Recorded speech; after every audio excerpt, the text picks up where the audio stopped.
The morning he moved in, I was still folding the laundry. White towels, his shirts, my husband's gym socks.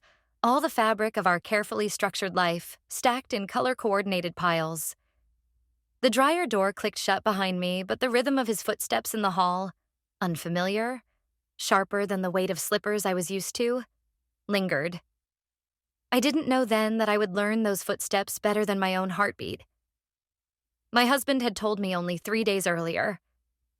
He just needs a place to stay until the papers go through, he said, meaning the divorce. I had nodded. It wasn't a request. It never was with him. Only the tone of inevitability he used for work trips and real estate decisions. I hadn't asked why his son had nowhere else to go or what the divorce meant. I was too busy arranging the guest room, fluffing pillows, and placing a neutral magazine on the nightstand like I was staging the house for sale. The first time I really saw him, was in the kitchen. He stood with the refrigerator door open, back slightly bent, reaching for a water bottle. His shirt clung to his back. Not soaked, just close enough to suggest the shape of someone who used to belong to gyms and late-night showers, not long emails and spreadsheets. I had seen that posture before. In men passing me at crosswalks, strangers in cafes, but never in my home. "Sorry, did I wake you?" he asked. His voice was quieter than I expected, not like his father's, softer around the edges. "No," I lied, though I had been wide awake for 20 minutes, listening, wondering if I'd hear his door creak, if he'd make coffee, if I should put on a robe. I wore the blue wraparound dress I always wore on Sundays. It wasn't suggestive. It clung in the right places, but never announced itself. Still, I suddenly felt too aware of its texture against my skin. I wanted to retreat to the bathroom, splash cold water on my face, rebutton my collar, but I didn't. We shared the kitchen space silently, like strangers forced to navigate around each other at an airport lounge. I watched him pour coffee into the wrong mug, the one I usually kept for tea, and I didn't correct him. I should have. But I liked the absurd intimacy of the mistake, like he'd touched something private and didn't know it. My husband came in moments later, breaking whatever spell had begun to form. His presence, strong and familiar, filled the room, and I found myself stepping back, aligning with him out of instinct. We all made small talk, the kind you forget immediately, about weather, traffic, storage space. But I noticed how he leaned slightly toward me when we laughed, how his eyes lingered on the way I held my cup. I tried not to notice. I did. Over the next few days, the rhythm of our house changed. I adjusted my schedule. I started waking up earlier, just slightly, before my husband, so I could sit in the kitchen alone with the morning light, pretending I needed quiet before my first call. He would come in minutes later, always freshly showered, his hair still damp, wearing the same type of t-shirts his father wore 20 years ago. Sometimes we talked. Sometimes we didn't. But there was something growing between us. Not tension exactly, but an awareness, an atmospheric pressure. There was a moment, 4 days after he moved in, that still clings to me like perfume on an old scarf. My husband had called to say he'd be late. I didn't mind. I made dinner, a salad, nothing heavy. He was already in the kitchen, cutting vegetables without asking. We moved easily, too easily. The way his fingers grazed mine when he passed the knife made me pull my hand back. He noticed. "Sorry," he said. "You don't have to apologize for touching someone," I replied. The words came too fast, too sharp, and I regretted them immediately. He looked at me then. Not like his father looked at me. Not like a son should look at a woman who had known him since he was barely out of school. His gaze wasn't intrusive, but it was certain. Certain of what he saw. The air between us stayed hot, though no stove was on. We finished the salad in silence. When we sat at the table across from each other like housemates sharing rent, our knees brushed under the table. I didn't move mine. Neither did he. The sound of the front door unlocking made me jump. My husband walked in, smiled, and asked if we had eaten. I lied again. Not yet. That night, I couldn't sleep. I lay beside my husband, listening to his steady breathing, feeling the heat of his body without its comfort. He had become familiar to the point of numbness. When he touched me, it felt like part of a ritual. Expected, routine. I used to crave his hands, but now when they slid under the fabric of my nightgown, I felt observed, not wanted. In the morning, I dressed slowly. I chose a fitted blouse I hadn't worn in months. Not provocative, but it traced the line of my waist in a way that made me feel something again. I added perfume. Not the one my husband liked, but the one that lingered longer on skin. I stood longer than usual at the kitchen counter, waiting. When he walked in, he paused, almost imperceptibly. But I saw it. The flicker of acknowledgement. The intake of breath. He said nothing. He poured his coffee. I turned away, but the skin on the back of my neck tingled. That's when I knew it wasn't just in my head. There was a thread between us now. Tight. Invisible. Humming. Later that day, I passed him in the hallway. It was narrow, just enough space for one. We both hesitated, then moved in the same direction. Our bodies touched. Shoulder to hip, a full second of contact. I felt every point of pressure, every warm inch long after we parted. At dinner, I tried to be normal. I asked about work, about news. My husband spoke, and I nodded, but I couldn't focus. I watched his son across the table. He looked down when I looked at him. But his leg brushed mine again, this time slowly. After we cleared the plates, he stayed to help dry. My husband went to the den. He reached for a glass, and our hands met on the rim. The contact was quick, but neither of us flinched. He didn't say anything. Neither did I. But something had shifted. Later that night, as I lay in bed, I touched my collarbone lightly, tracing the skin he had brushed against. I thought of his silence, of the way he didn't pull away. Tomorrow, I knew we'd share the kitchen again. And maybe coffee. Maybe something more. I should have felt guilt. But all I felt was the ache of anticipation. The next morning began the same way. My husband had left early. Something about a meeting across town, a breakfast seminar that required him to be out the door before sunrise. I heard his car pull out of the driveway while I was still lying in bed, eyes wide open in the half-dark. I didn't move immediately. I stayed still, listening for the second set of footsteps. They came eventually. Light, deliberate, yet unhurried. I could tell he thought he was alone. That thought made me slow everything down. How I rose from the bed, how I stretched, how I chose what to wear. It was too early to pretend I was going anywhere, but I still reached for the black tank top I usually reserved for workouts. It hugged my torso closely and left my shoulders bare, the fabric just thick enough to feel deliberate, yet thin enough to remember. I paired it with a loose gray cardigan, just in case. Part of me wanted to look effortless. Another part wanted him to know it wasn't an accident. When I walked into the kitchen, he was already seated at the island, reading something on his phone, a cup of coffee in one hand. He wore a white t-shirt, slightly wrinkled from the drawer, and navy sweatpants. There was a softness in the way he sat, but his body always looked like it could spring into motion at any moment. His back straightened when he heard me. Not abruptly. Just enough to show he noticed. That he was aware of me entering the room and that awareness mattered. I moved to the counter and reached for a mug, choosing one deliberately. My husband's favorite. I didn't know why. Maybe I wanted to displace something. Maybe I just wanted to see if he'd notice. He did. "You always use that one," he said quietly without looking up. I paused, one hand on the coffee pot, the other still cradling the mug. "He won't mind," I replied. My voice was calm, almost clinical, but my chest tightened. There was something loaded in the exchange, though we both pretended otherwise. We drank our coffee in near silence. I leaned on the kitchen island, facing him, my cardigan slightly slipping off one shoulder. I didn't fix it. He glanced once, maybe twice, and then seemed to study the rim of his cup as though it held answers to things he wasn't ready to ask. I could feel the charge in the room rising, like pressure before a summer storm. It wasn't that anything was happening.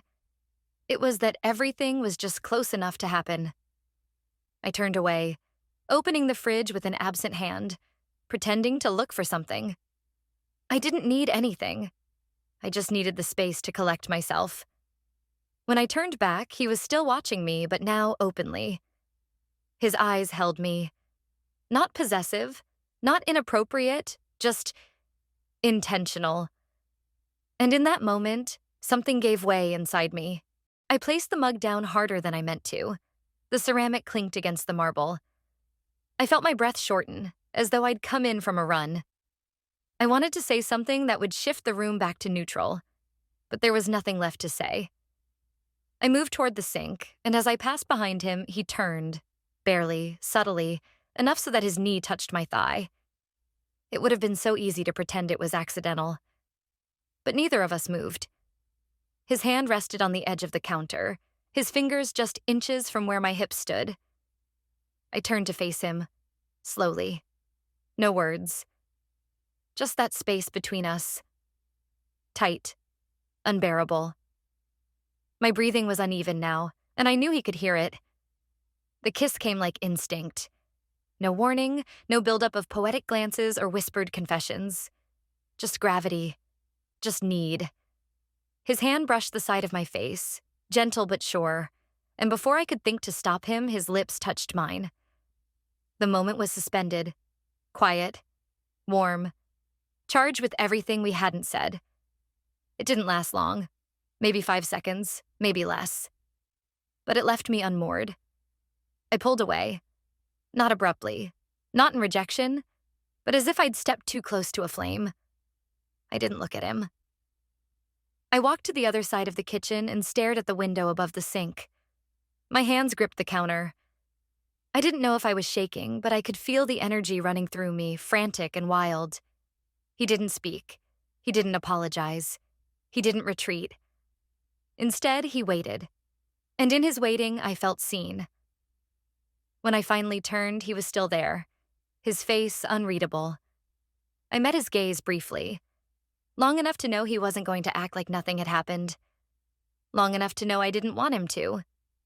The sound of my phone vibrating on the counter broke the silence. I picked it up. My husband, texting a reminder about dinner with clients. My throat tightened. I said the only thing I could manage. I need to get ready for work.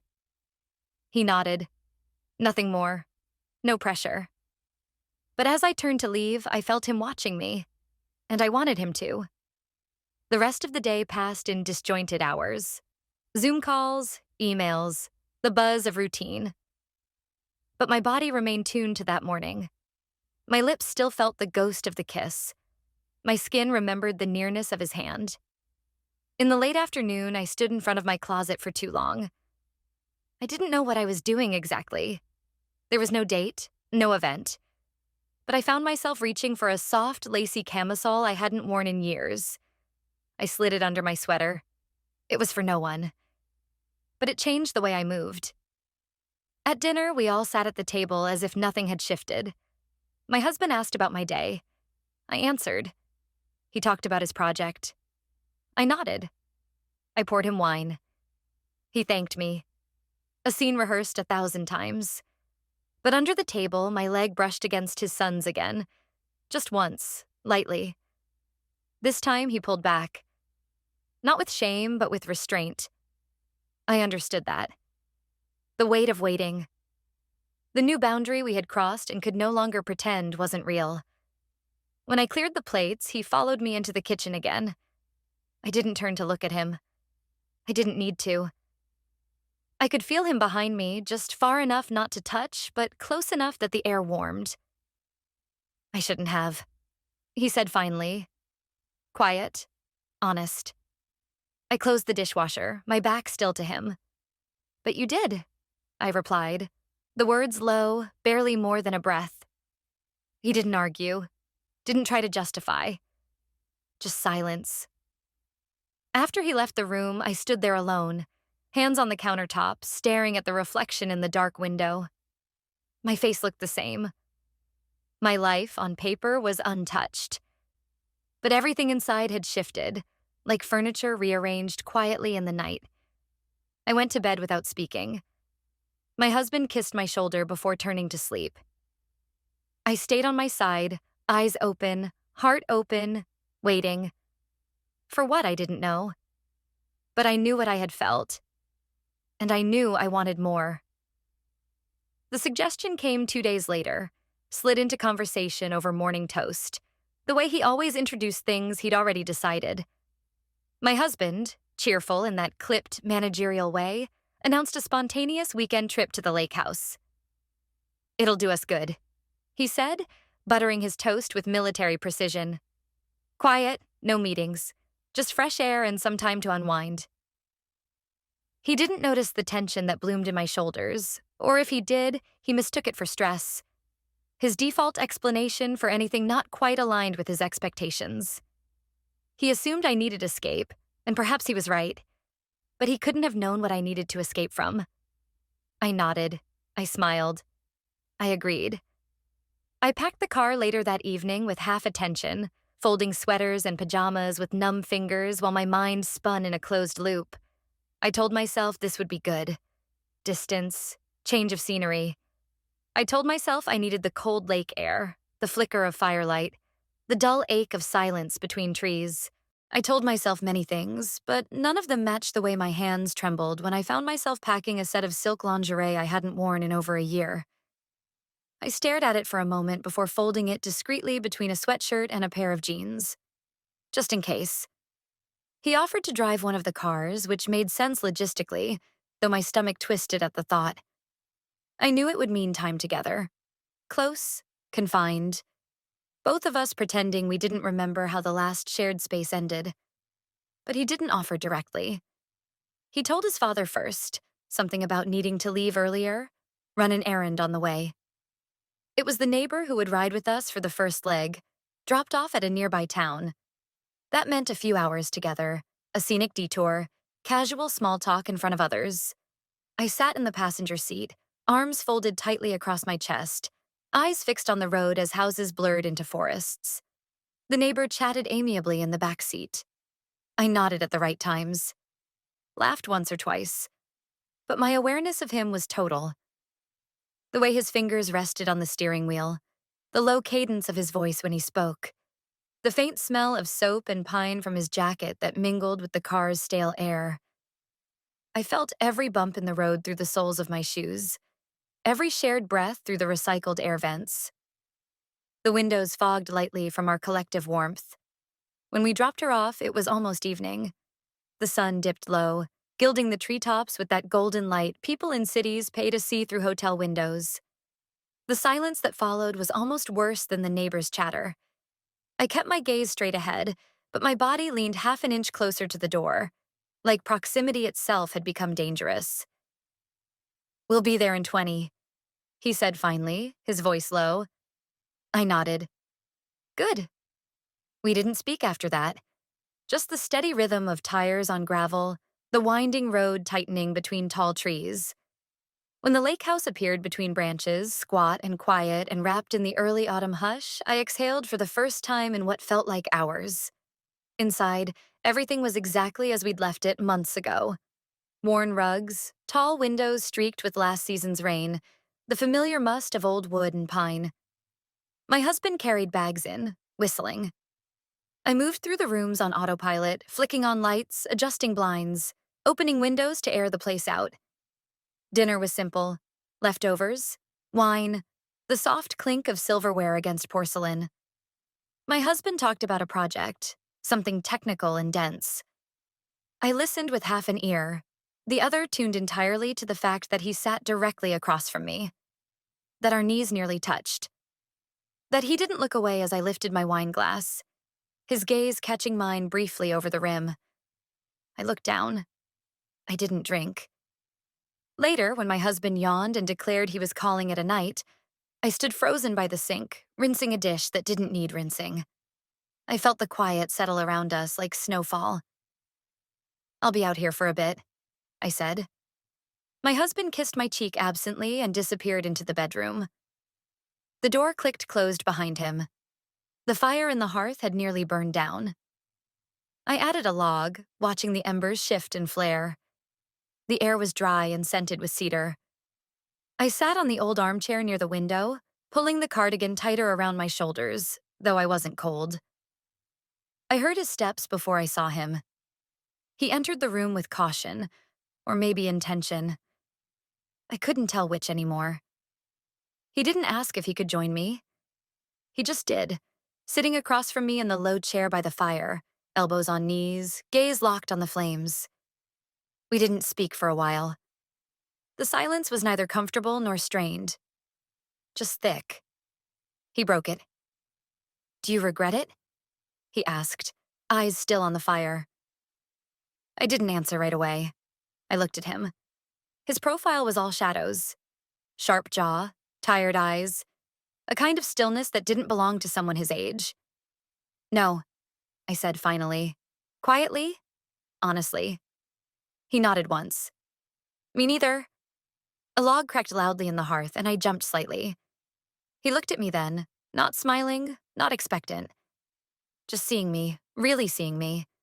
I didn't know what I felt in that moment. Relief? Terror? Desire? Maybe all of it. Maybe none.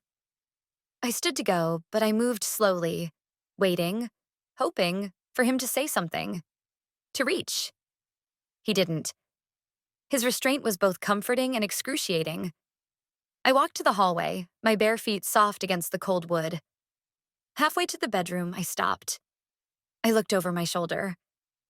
He was still there, eyes on the fire.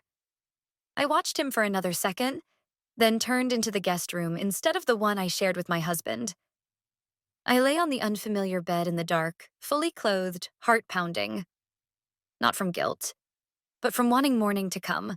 The morning light at the lake was a different kind of light. Softer, almost reluctant, as though the sun itself was unsure whether it should expose the things that had been left unsaid the night before. I woke before anyone else.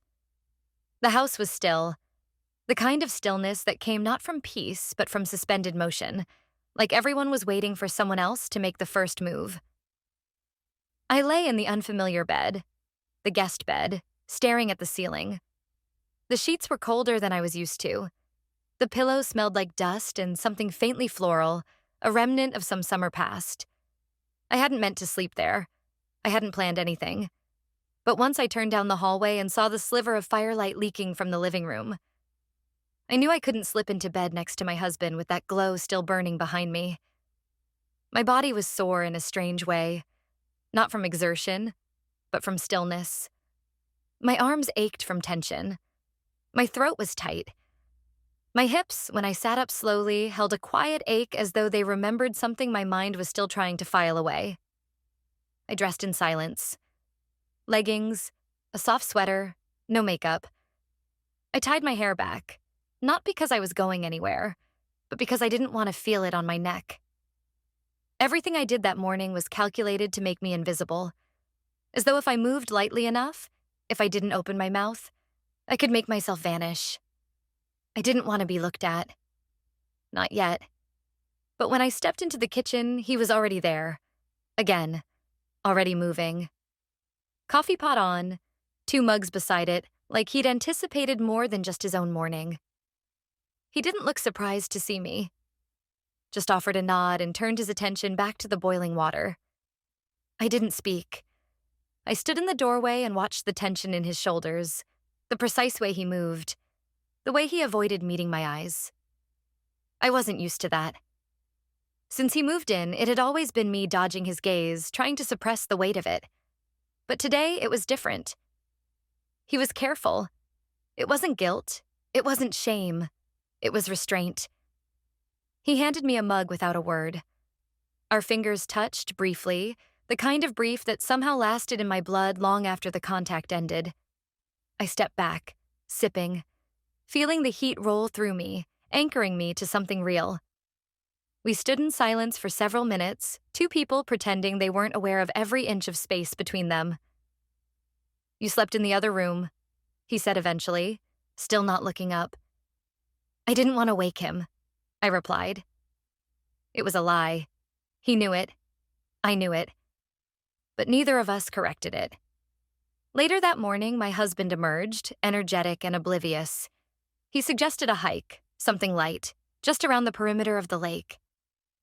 I agreed, though my body still felt too heavy for movement. He kissed my temple before he left the room to change. I flinched almost imperceptibly. I hoped no one saw. The trail was narrow and damp with last night's rain. Fallen leaves stuck to our shoes. We walked in pairs, my husband ahead, pointing out trees, the changing color of the season. His son and I behind, steps in time, silence thicker with each passing minute. There was one moment, when the trail curved and my husband was out of sight ahead. He turned to look at me, just a glance over the shoulder, but it was enough. His eyes held something steady, something unreadable. He said nothing, but I felt the weight of the question he didn't ask. I didn't answer. That evening, the temperature dropped. My husband built a fire, proud of how quickly it caught. He loved that about the house. The fireplace, the woodpile, the idea of tending to something elemental. He saw it as romantic. I saw it now as distraction. I curled up on the couch, legs tucked beneath me, nursing a glass of red wine. The silence was cozy on the surface, but underneath it pulsed. He sat on the rug, leaning against the couch near my feet. His presence was grounding and familiar. His son was across the room, sitting in one of the old chairs, flipping through a book he wasn't reading. My husband eventually went to shower, leaving us again with the fire and the silence and the unanswered questions. He didn't move from the chair. I didn't move from the couch.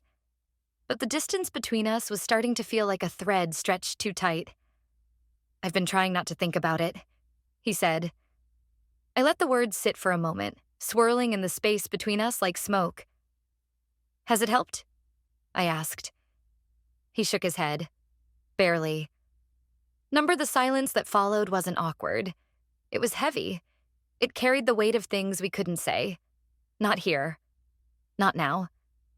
He closed the book, placed it gently on the side table, then stood.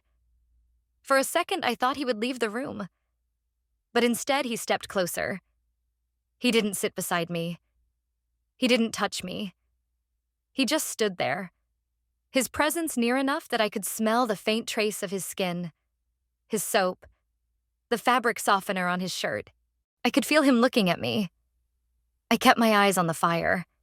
His hand grazed the back of the couch, barely brushing the curve of my shoulder. The contact wasn't deliberate, but it wasn't accidental either. My breath caught in my throat. He stepped back before anything else could happen, walked slowly toward the hallway. I watched him go, every nerve in my body following his retreat. My husband came back minutes later, towel drying his hair, talking about how good it felt to unplug. I nodded. I agreed. I listened. But my body was still humming. That night, as I lay beside my husband in the dark, I felt the mattress dip with his weight, his warmth settling beside me like habit. His hand reached for mine. I let him take it, but my fingers didn't curl. And in the stillness, I thought of the fire, of the moment that almost was, and the breath I was still holding hours later. Tomorrow, we would return home, back to walls I knew too well. But something had shifted, something I wouldn't be able to fold back into place. We returned home on a Sunday evening. The city unfolded in the car windows in a blur of familiar lights. Red and orange traffic signals, glowing storefronts, silhouettes of apartment buildings we passed countless times before. Everything looked the same, yet everything had shifted. My husband was behind the wheel, talkative, energized by the drive and the prospect of a productive week ahead. He spoke about work, plans to clear out the garage, upcoming travel. He was comfortable, even cheerful. I admired, in a way, his ability to carry on untouched, unbothered. He didn't notice that the air between us felt denser than usual. Or maybe he did and simply chose not to ask. In the back seat, his son was quiet, still. I didn't need to look at him to feel his presence. The silence between us was a vibration I couldn't mute. Not awkward, not tense, just full. The kind of full that makes it hard to breathe. At home, I busied myself with unpacking. I moved quickly, almost feverishly, as if by moving my hands I could delay the thoughts forming in the back of my mind. Laundry to the basket. Toiletries back into drawers. Books returned to their shelves. When I reached into my bag and found the silk camisole I'd brought but never worn, I hesitated. Held it in both hands for a moment. The fabric was soft, delicate, far too intimate for this space. I folded it carefully and pushed it to the back of the drawer. It wasn't time. Dinner was simple. Pasta, a bottle of wine, overhead lights casting a warm, dull glow across the table. We sat in our usual places, and he sat across from me. We ate in peace. My husband, full of stories from his day, left the table halfway through to answer a call from a colleague. That left us alone again. The second the door to the study click closed, everything around us slowed. He didn't look at me immediately. I didn't look at him. I stared at my glass, then the candle burning low on the counter. The quiet stretched longer than it should have. "You're different," he said finally. The words landed softly, like something already known being named out loud for the first time. I didn't answer. I didn't have to. He was right. After dinner, I stood in the bathroom far longer than I needed to, letting the water run in the sink, not washing my face, not brushing my teeth. Just standing. The mirror reflected a face I didn't fully recognize anymore. Not because I looked different, but because something behind the eyes had changed. I didn't look lost. I looked awakened. But to what? I wasn't yet sure. I reached for lingerie deliberately, not out of habit. Dark blue, lace, something I usually reserved for anniversaries or private moments that rarely came anymore. I slipped it on beneath an oversized t-shirt and loose pants. Nothing overt, but I felt it. Every step I took afterward felt more precise. My skin more alert. It wasn't for anyone. Not exactly. But it shifted something in how I held myself. Later, I walked down the hall. His door was ajar. No light inside, but I knew he was there. I didn't slow, didn't stop. Just registered it. The door. The silence. The fact that he, too, was waiting. We didn't cross paths again until much later. I couldn't sleep. I crept to the kitchen for a glass of water, barefoot, quiet. The refrigerator door cast a pale light across the room. I stood there, half lost in thought, until I heard him come in behind me. He didn't speak. Neither did I. I could feel his presence before I saw him. It wasn't startling, but it was sharp. Focused. He approached slowly, carefully. His footsteps weren't hesitant, just aware. I turned slightly, saw him in the soft light. His expression wasn't conflicted, just steady, like he'd made a decision before walking into the room. He didn't reach for me at first. He stood close enough for me to feel the heat radiating from his body, his breath slowing as if he was willing himself to stop. Then his hand came to rest lightly on my waist. Not urgent, not rough, but unmistakable. I didn't move away. He waited, and when I didn't step back, he kissed me. This kiss was nothing like the first. There was no hesitation, no fear. It was slow, deep, full of things neither of us could say.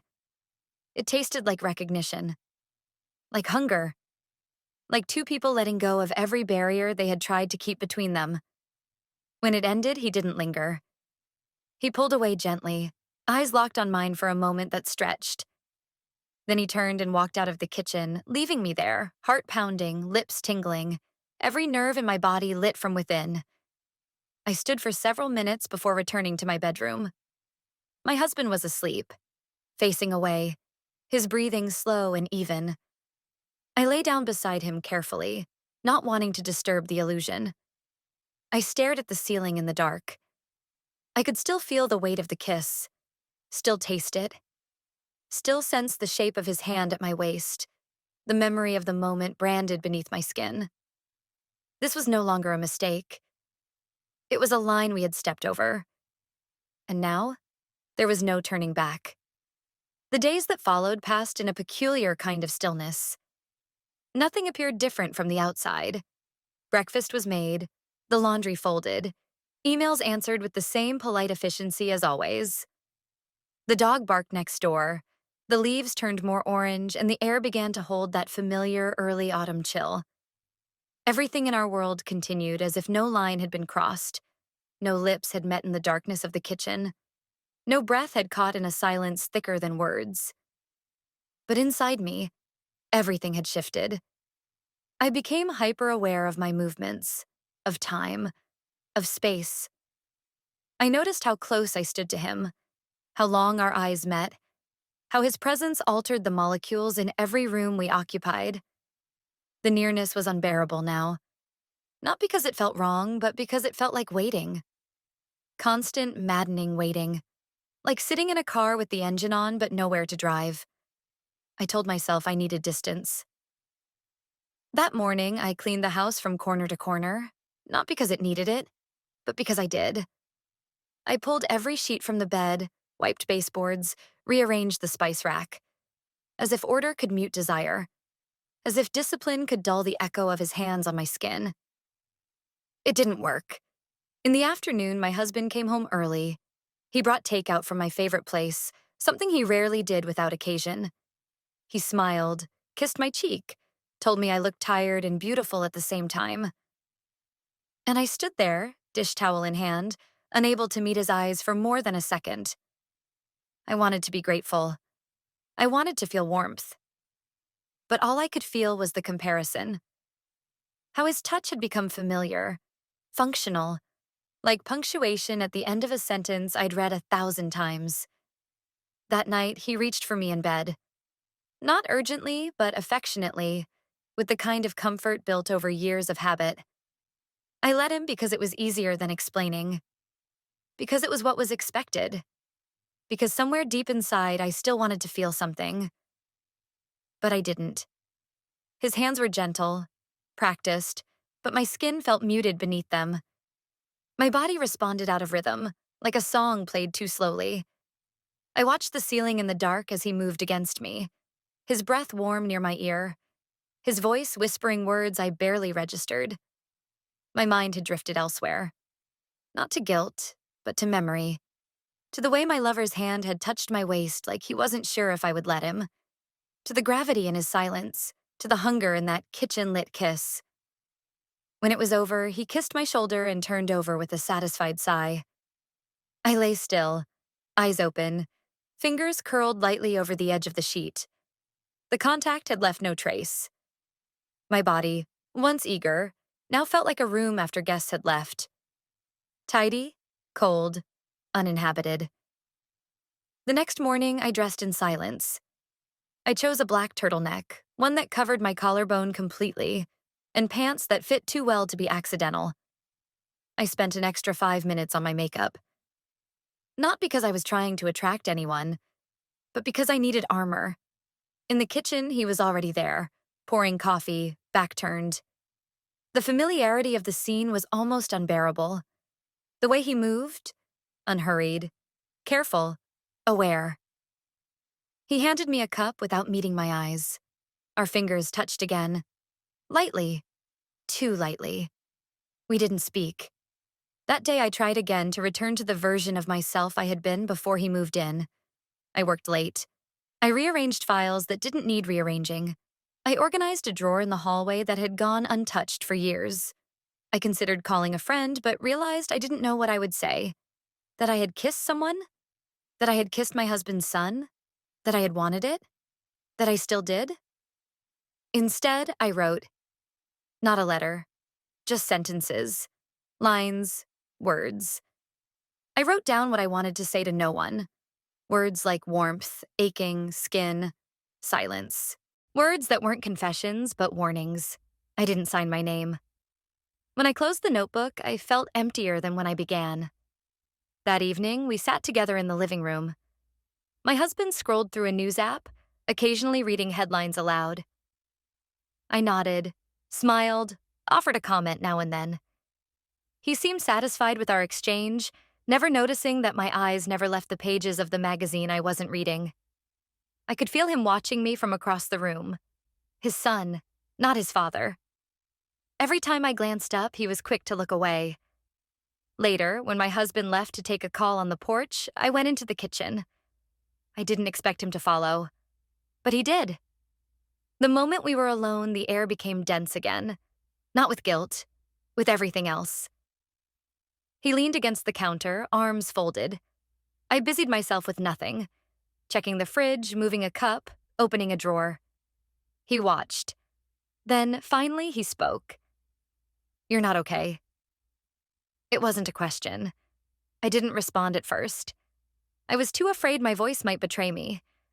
But when I turned to face him, I saw it in his expression. He wasn't accusing me. He wasn't even asking for anything. He just knew that something in me had changed, that I had lost whatever grip I had on pretending. "I don't know what I am," I admitted, the words soft, low. He stepped closer. Not enough to touch, just enough for his presence to warm the air between us. I felt it again, that charge, like lightning looking for somewhere to land. "I haven't stopped thinking about it," he said, eyes locked on mine. "About you." I swallowed, the lump in my throat sudden and solid. I wanted to say something. Anything. But all I could do was look at him. There was no right answer, no clean way out. My husband's voice echoed from the hallway. Something about where he'd parked the car. We didn't move. Just stayed there. Two people caught between reality and everything we couldn't name. After he left the kitchen, I leaned against the counter, breath shaking.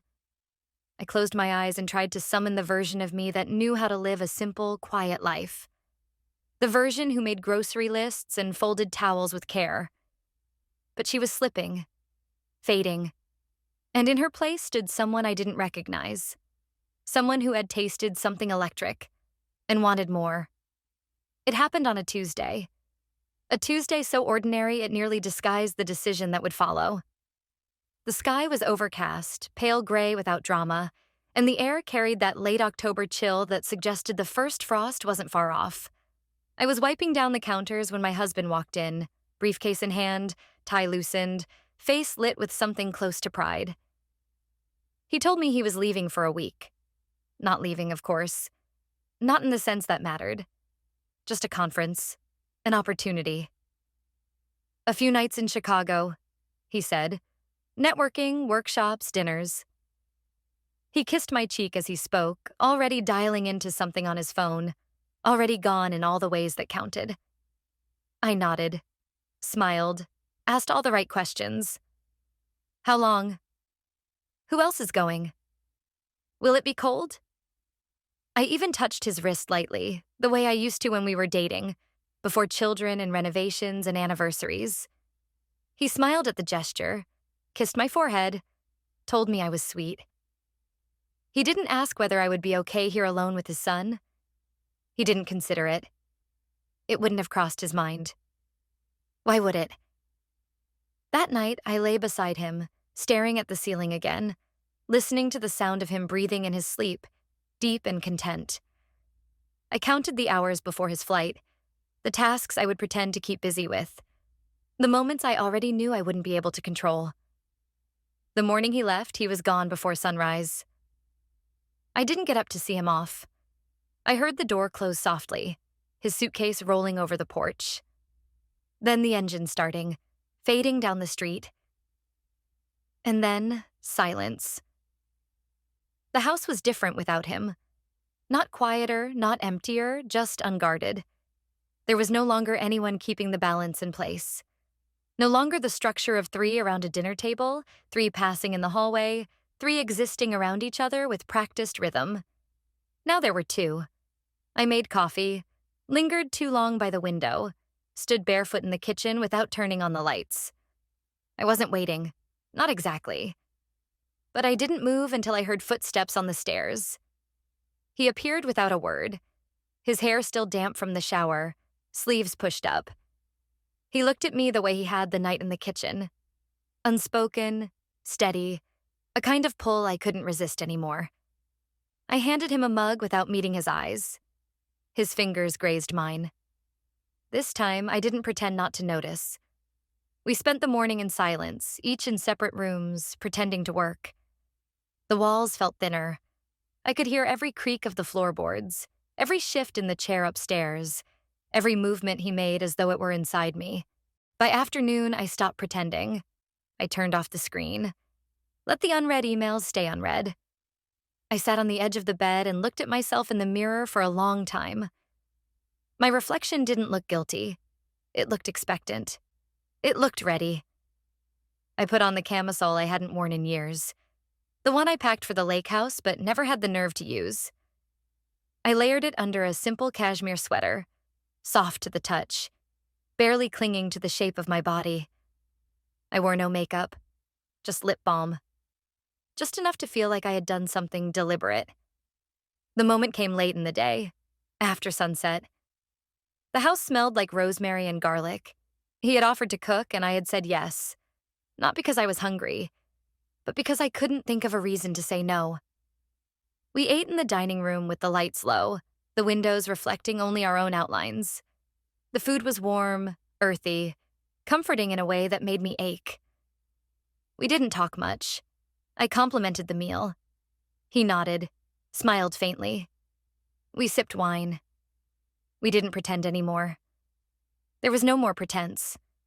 No more pretending that we didn't remember every inch of the space between us. When I stood to take the plates, he followed me to the kitchen. The silence was no longer awkward. It was anticipation stretched to its limits. I felt him behind me before he touched me. His hand brushed the small of my back, just enough to make me catch my breath. "I don't want to be careful anymore," he said. His voice was low, near my ear. I turned slowly. The look in his eyes wasn't uncertainty. It was permission. It was promise. I didn't respond. I stepped closer. The kiss came without hesitation. It was inevitable, not impulsive. This time there was no question in the way his hands found my waist, in the way my fingers tangled in his shirt. We didn't need to talk. Words would have broken it. This wasn't a confession. It was an admission, an acceptance. When we finally broke apart, there was no apology in the space between us. Just breathe, just warmth, just the thudding silence of two people who had given in fully. He didn't leave my room that night, and I didn't ask him to. We didn't speak in the dark. We didn't promise or explain. We lay still, the shape of his body next to mine like a shield against everything that would come after. I didn't feel guilt. I didn't feel fear. I felt alive. And for the first time in years, I didn't fall asleep watching the ceiling. I fell asleep watching him. When I woke the next morning, it took a moment to remember where I was. Not physically. This was still our bedroom. Still the familiar ceiling with the faint crack in the corner. The same lamp on the nightstand. The same hum of the radiator in early November. But something in the quality of the air, in the warmth of the sheets tangled at my waist, told me that something essential had shifted. I was alone in the bed. He had already left the room. I didn't panic. I didn't even move for a while. I simply lay there, blinking at the morning light filtering through the curtains, feeling my body wrapped in the echo of his. The pillow still smelled like him. My skin still remembered the weight of his hands, the slow breath at the back of my neck, the rhythm of two people no longer trying to resist. There was no shame in me. Not yet. What I felt mostly was quiet. Not the absence of sound, but the presence of something stilled. Like the moment after snow begins to fall, or the breath held just before a word is spoken. I didn't feel wrong. I didn't feel ruined. I felt full. For the first time in years, I moved slowly through the house without a sense of purpose. No tasks, no pretending. I brewed coffee without rush, wrapped myself in a thick cardigan, and walked barefoot into the living room, where he sat reading on the couch, legs tucked under him, coffee mug resting on his thigh. He looked up. Our eyes met. There was no surprise, no regret, only that same unspoken thread we'd been tightening for weeks. He smiled faintly, then turned the page. And just like that, we fell into something that didn't need to be named. That day passed in a rhythm both natural and surreal. We spoke little. Not because there was nothing to say, but because the silence between us no longer needed filling. We moved around each other like people who'd shared something sacred and were still carrying it gently between them. When I passed him in the hallway, his hand brushed my back. When I handed him a dish, his fingers lingered just a moment longer than necessary. These were not declarations. They were reminders. And I welcomed them. I didn't think about what it meant. Not yet. But as the hours drifted by, I began to notice something else. Not absence. Presence. A different kind of stillness. I noticed that I no longer waited to hear the front door open. No longer braced myself for the jangle of keys. The shift of the floor under my husband's step. I had stopped expecting him. And in that absence, something else had taken root. We cooked together that evening. He chopped vegetables while I stirred sauce, the movements of our bodies aligning like choreography. At one point, he reached above me to grab a pan, and his chest brushed my back. I paused. My body registered it before my mind could. Heat, memory, a shiver just below the surface. He didn't pull away. I didn't move. The moment passed without interruption. After dinner, we lingered. I poured us both a second glass of wine, something I hadn't done in months. We sat in the living room, the TV on but muted, the sound of the city leaking faintly through the window cracks. He turned toward me then, his expression unreadable, almost cautious. "We can't keep this," he said. It wasn't an accusation. It wasn't even a warning. It was just a truth, laid gently between us like a folded sweater. I didn't respond right away. I took a sip of wine, watched the swirl of it in the glass. "No," I said finally. "We can't." But I didn't believe it. Not really. Later, when I showered, I stood under the water longer than necessary. Let it scald my shoulders, run over my arms, rinse the trace of his hands from my skin. But it didn't leave me.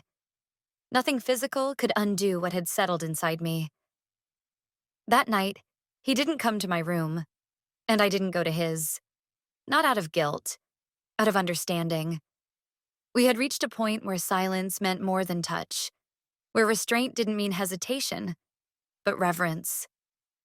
We knew now what we were, what we had done, what we were doing. It wasn't just an affair.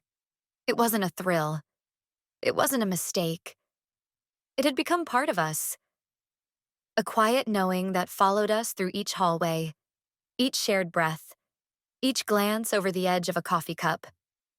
The next day, my husband returned. He stepped into the house with the same smile, the same casual warmth, the same routine question. "Did you miss me?" I kissed his cheek. I smiled. I nodded. And in that moment, standing in the doorway, the weight of everything I had become pressed into me like a secret too large to contain. I felt the divide between who I had been, who I was with him, and who I was now, standing between two worlds that no longer overlapped. He unpacked his suitcase, told stories from the conference, complained about hotel breakfasts. I listened.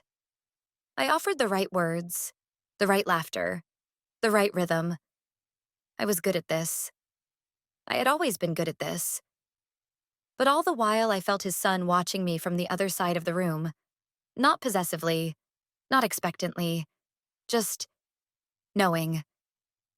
Later, my husband wrapped his arms around me from behind, resting his chin on my shoulder, murmuring that he missed my cooking. I smiled, laid my hands gently over his.